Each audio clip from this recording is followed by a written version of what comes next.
So hello and welcome to our weekly preview of the action in the League of Ireland. I'm here today with Seán O'Connor. The two of us will be at games this weekend. Familiar storylines from last weekend, Seán. Shamrock Rovers win again, Dundalk win again, Bohemians and Shelbourne just can't buy a win at the moment. A lot of stuff we kind of come to expect. Sligo Rovers revival continues. The one surprise, I suppose, from last weekend was not just Derry City winning, but Derry City winning away from home, something they hadn't done.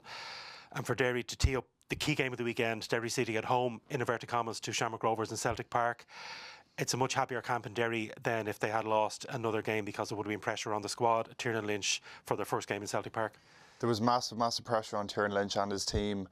The last couple of weeks, obviously, really disastrous start to the season, you could say, for their title hopes. There was really a feeling that it might be over before it even really begun for them. So that was a massive result for them, just to really stop the rot and at least come into this historic occasion with a win under their belt. I know you're heading up to it as well. For this game, there's probably two elements to it. The history side of it, the occasion, Derry City's first ever time at Celtic Park. Reading up on it during the week, a ground that they had the option to buy almost 100 years ago, decided against it. The GA came in and the rest was history. So it's a big occasion for the city. Speaking to a few individuals in and around the club during the week, they said there's a really positive buzz coming into this. They've reduced the ticket prices to encourage more in the door. I think put on family tickets on sale for the first time. There's fan zone, there's going to be a bar. There's good trying to get that. You can get your hot dog and your beer heading into Celtic Park. The Virgin TV cameras will be there as well. No Damien Duff this week after he made his Virgin debut last week. So it's a big occasion, but I think the most important thing for Derry is just to put the sentiment aside, the occasion aside. A couple of players speaking during the week how they regularly go up to GA games there. Brian Maher, who's injured at the moment, but he is a Dub, avid GA follower, saying he's been to Celtic Park throughout the years. But just to put the history to the side, the most important thing here is 3 points. With that 11-point gap, that could be 8 on the top, on leader Shamrock Rovers after tonight, and if they lose, that obviously becomes 14. So it's a big swing. It feels like a really pivotal match for Tiernan Lynch and his team. I think a lot of there's huge debate about the surface in Brandywell, which is obviously being revamped at the moment. A lot of people just didn't like it. A lot of away managers looking back to the injuries the players picked up on the artificial pitch in the Brandywell. That will be cured with the move to back into the Brandywell when it's done. I think one concern from a few people, and looking at the footage of Derry and Antrim in the Ulster Championship last week, the pitch didn't look great. Now Derry have said they have carried out work in the meantime, but Derry have no control over that as the Ulster Council. It's the Derry County Board who are doing that, so we'll have to wait and see. I think we'll be nervous from both sides. I mean, Derry are at home, they don't have to travel, and they had that run of away games over a while. Shamrock Rovers is new for them. There does seem to be a little bit, the travelling support is a little bit down. I think that's more due to Derry's been, and it's been a huge issue for Derry over the last couple of years, try and manage that issues. It's nothing to do with Derry City support, it's issues beyond their control in the ground. The trouble the particularly Dublin club supporters have had an issue. I think that's why there's a low travelling support. I think word was 250 tickets travelling from Shamrock Rovers. Normally they bring at least double that. That Dublin fans have been scarred by issues. Again, to credit to Derry City, it's not their fault. There's a political issue of trying to control issues outside the ground. Hopefully we get a go. My fear would be that the pitch will have an impact. But you look at Shamrock Rovers, the comment, I saw the comments Stephen Bradley made after the Bohemians win last week. To me, what I took, he said there's more in us. We were speaking to Jake Mulroney earlier in the week, asking about that. What does that mean? What does that mean from Shamrock Rovers? He said they need to be more clinical in the final third. That's really, they're winning games a lot of the time, but 1-goal margins at the moment. They should be scoring more. So it's a positive from Shamrock Rovers. They realise that they're not still playing not at full pelt, at full tempo. I don't think this is the occasion though. Away to Derry to show where they are. They will probably go into late May, maybe early June before we see Shamrock Rovers hit full pelt when the mid-season break happens. But yeah, it's a test of Shamrock Rovers to see whether they are really champions in waiting as it looks at the moment. Yeah, like we've mentioned for a couple of weeks now, they have been on a really good run. I think 3 or 4 wins in a row and unbeaten in 9. But the really scary thing is there are another gear or two in them. Stephen Bradley said as much last week. Speaking of Danny Grant as well, agreed too. I think the occasion Stephen Bradley is no stranger to big occasions, you know, playing at Stamford Bridge, big European nights, and so on. The occasion won't bother them. If the pitch is pretty dry or in a poor condition, they won't let that affect them. They'll be going up there, putting the occasion out of their heads, and just want to be coming out of that with 3 points. I think it's a massive, massive game for Derry if they are to really, like we saw the pre-season comments from Philip Doherty, we need to win league title. This is a really pivotal game just to cut that gap and make sure their title ambitions aren't over before they even started, and just to ease the pressure on Tiernan Lynch as well, because it's been a disastrous couple of weeks before that Celtic Park win. A lot of the focus is on him, and I listened to his comments after the game, and the Derry media in particular, they have different questions to the national media, and an awful lot of the questions are focused on Tiernan Lynch and how he's dealing with that. He delivered. They got a very good win last week. I was at the game in Celtic Park. It was a fairly average game. I thought it was two quite average teams. A brilliant goal from Depot to win it, but from a Shelbourne point of view, they're at home to Drogheda this weekend. I think Shell's probably would prefer to be away. Their home form is really not good, and what would concern me about Shelbourne is, speaking to Joey O'Brien after the game, we asked him, he said, we're in a rush. That's the phrase they use. They're just not on a good run at the moment. He was asked how do you get out of it, and he just said we work hard. And I'm always a little bit concerned when managers say things like that, that's as if they can't figure out what's wrong. If working hard is not really the answer to getting out of trouble, that maybe implies you're not working hard either in training or in games. Shelbourne are just the concern for me is, if I was a Shelbourne supporter, would be the concession of the goals. If you look at the winner for Derry in Celtic Park last week, a stunning finish from Depot. Anybody who's sending kids, boys or girls teams out to watch games, play games this weekend, watch that finish from Depot. Brilliant technique, brilliant awareness. He was only on the pitch a couple of seconds of his first touch, but look at the build-up how he got the ball. Shelbourne with the ball in their own control, they messed about, they couldn't clear it. An attempted clearance that blocked off a Derry player, and I would worry Shelbourne really need a lift at the moment. I remember speaking to Joe O'Brien, I think 2 or 3 weeks ago after they lost at Shamrock Rovers, and I don't think I've ever seen him so angry after a game. Just the goals they were giving up, the individual mistakes. You give any team in this league really a sniff, and they're going to punish you for the most part. We saw over 2024.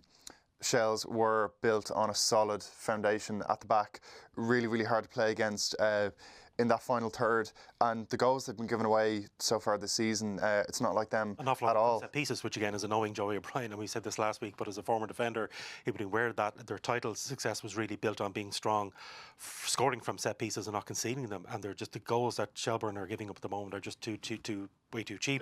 We'll have to see how Drogheda, the other team really in crisis at the moment, they're very vulnerable compared to last year. Drogheda were so tight, so strong last year.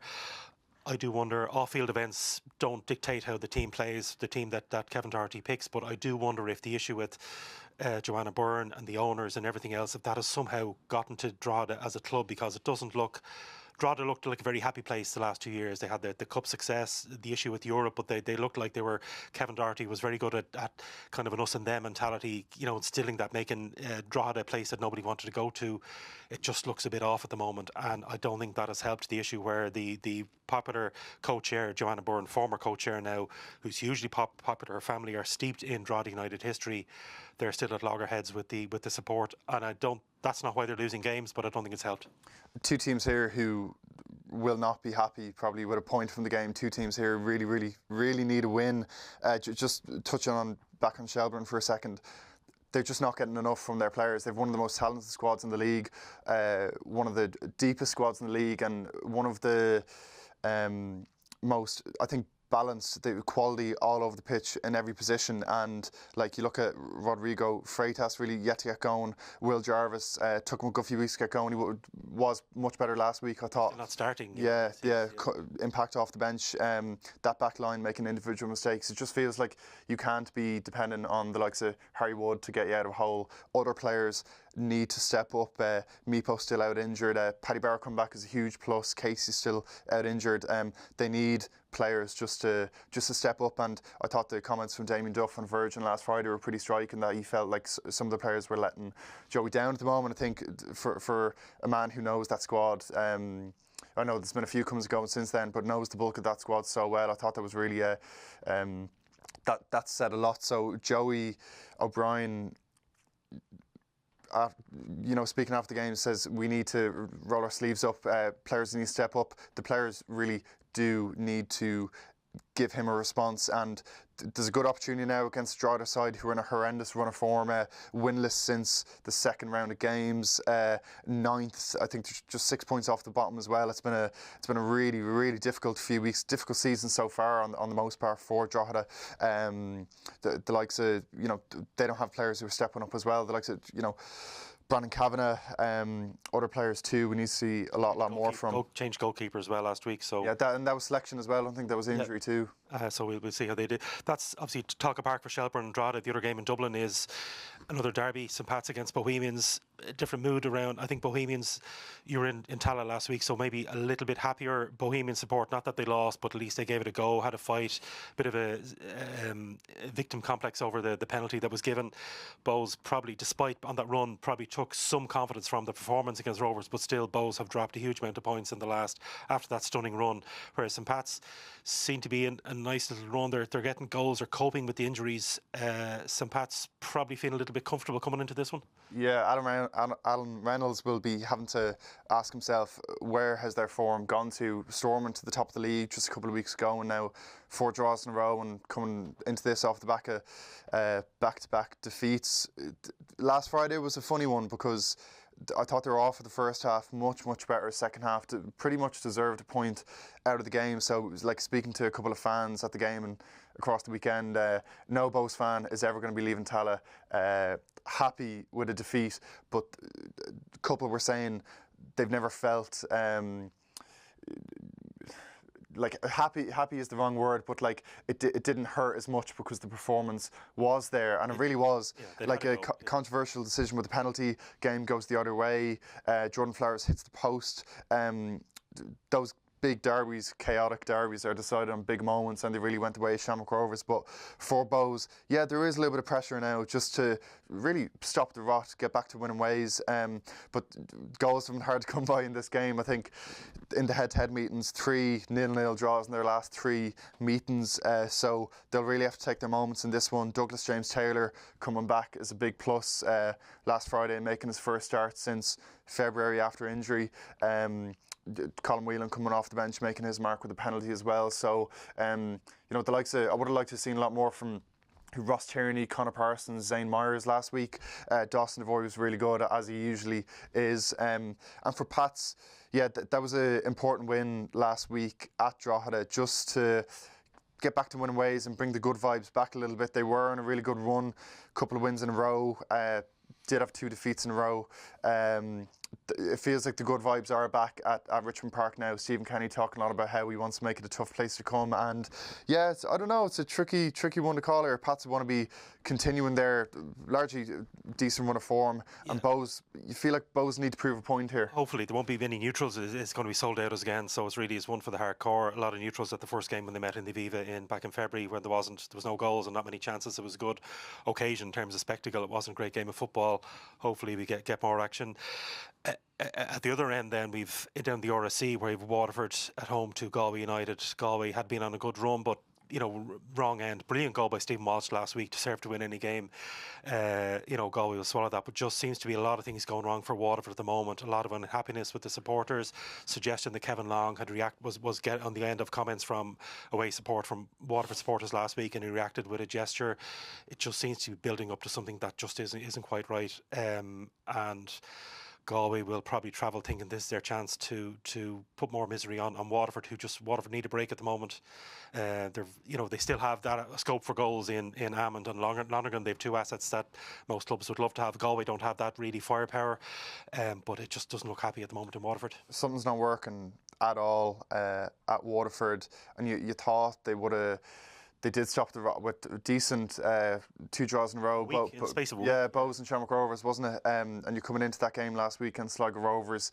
They're rivals at the bottom as it was last week, and just did not turn up, losing at the showgrounds. You mentioned that alleged gesture there at the end. It just adds to the feeling that something's really not right there. John Daly, there's been a bit of chopping and changing.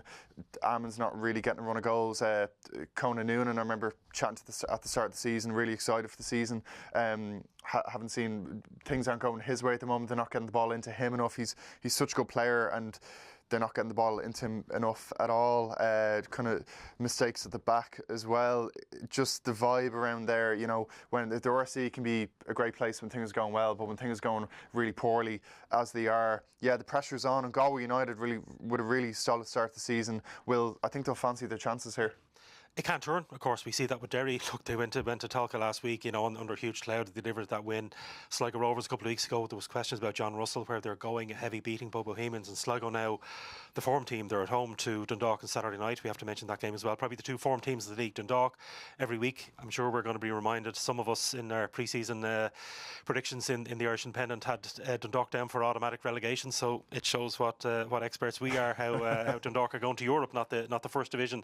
But Sligo, I think, really have turned around, and credit to, I mentioned a few times in the show, the patience of the board to stick with John Russell. They've turned it around. Good draw against Derry, even though the pitch wasn't great. A win away to Bohemians, and a win last week. And they slowly getting players back. I think Ollie Denham was missing for a couple of weeks. He's come back in.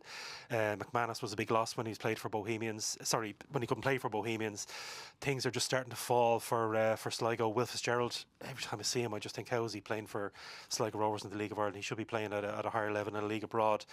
And yeah, it's two managers really on a high, and I don't know how this one's going to go, but Sligo probably do need to make the showgrounds a bit of a fortress. But the way Dundalk are playing, the way Dundalk play the same way if they're home or away. They've gone to Dalymount, they've gone to Tala, they play the same way, same freedom, same approach. Dundalk will have a go, and it's a case, I suppose, of our Sligo good enough to stop them. Yeah, you mentioned the trust the board have in John Russell, like really tough start to the season. The past couple of seasons have also almost been similar in a lot of ways. You know, tough first half. Coming into the summer now, they do seem to get going, and you can't ignore the injuries they've had the last couple of weeks as well. But yeah, two managers on a high after a decent run of results. Dundalk sound like a broken record every week. Absolutely exceptional. They're now looking towards Europe rather than towards the back end of the table. So yeah, this be a good one. You'd expect a couple of goals in this. Dundalk have been scoring a good few last few weeks. Sligo Rovers on a good run. I think consistency is the most important thing for Sligo Rovers now, just to build up that bit of momentum. Get a couple of results together, because as we've said a couple of times now, this April-May period is the busiest time of the league, and you put a couple of results together and you put yourself in a really positive position there coming into the mid-season break, and then you can, from Sligo Rovers' point of view, attack the second half of the season and work their way up, as we've seen for most of the seasons in the last couple of years. So if we go through the stats, we're probably going to get a scoreless draw in Richmond Park for Pats and Bows. Hopefully loads of goals everywhere else. That's our look ahead to this weekend's games. We'll, of course, as usual, have all the reaction news and developments from the weekend on the Irish Independent.